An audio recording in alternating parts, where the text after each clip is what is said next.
Hello gas, কালকে সকাল 9টার সময় আমার বিড়ালটা হারানো গেছি, হারাইয়া গেছিল। এখন রাত্রে অনেক খোঁজাখুঁজি করার পর এখন এই যে লাঞ্চের সময় সে বাসায় অটোমেটিকই চলে আসছি। আমরা এই বিড়ালটা অনেক জায়গায় খোঁজাখুঁজি করছি, অনেক জায়গায় খোঁজাখুঁজি করার পর আমরা তাকে পাইলাম না।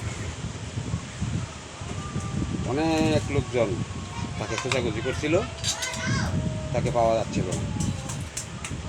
আজকে সে অটোমেটিকই বাসায় চলে আসছে, চালানা দিয়া লাভ দিয়া। তার মা তার জন্য অনেক কান্নাকাটি করছে, তাকে 2 দিন যাবৎ দেখে না, কোথায় আছে না আছে এই ভাবনা চিন্তা করিয়া শুয়ে পড়েছিল।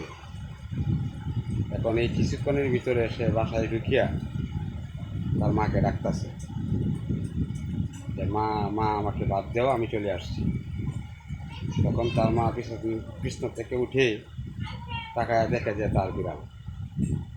তখন জড়াইয়া ধরিয়া বিড়ালকে জড়াইয়া ধরিয়া কখন কান্নাকাটি করলো। এই যে এখন আবার বিড়ালকে রুই মাছ দিয়া ভাত মাহায়া এই যে তারা খাওয়াইতেছে। দেখেন মা বিড়ালের কতটুকু ভালোবাসে।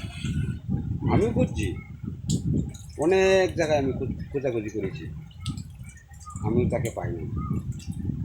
না পাওয়ার কারণে সে অটোমেটিকই বাসায় চলে আসছে। কেউ কি তাকে আটকই করছিল না অন্য কিছুই করছিল সেটা আমরা বলতে পারবো না। সে আরও কয়েকবার আটক হয়েছে, আক্রমণ হয়েছে, অনেক জায়গায় তাকে নিয়ে গেছি যোগা। 5 দিন 10 দিন 15 দিন পরে আবার আমার জায়গায় সে চলে আসছে। তারা সহজে কেউ রাখতে পারে না। আচ্ছা, এই যে সেই আমার ভাইরাল বিড়াল, আমি এই বিড়ালটা নিয়েই আমরা দুজনে ভিডিও করি। আমাদের এই বিড়ালের নিয়ে অনেক কাহিনী আছে, সেটা একসময় আপনাদেরকে আমি লাইভে বা চ্যানেলে প্রোগ্রামটা দিয়ে দিব। আমার ভিডিওটা ভালো লাগলে আপনারা শেয়ার লাইক কমেন্ট করবেন আর অন্যদেরকে ভিডিওটা পৌঁছাইয়া দিবেন। সবাই ভালো থাকেন, আমরাও ভালো আছি।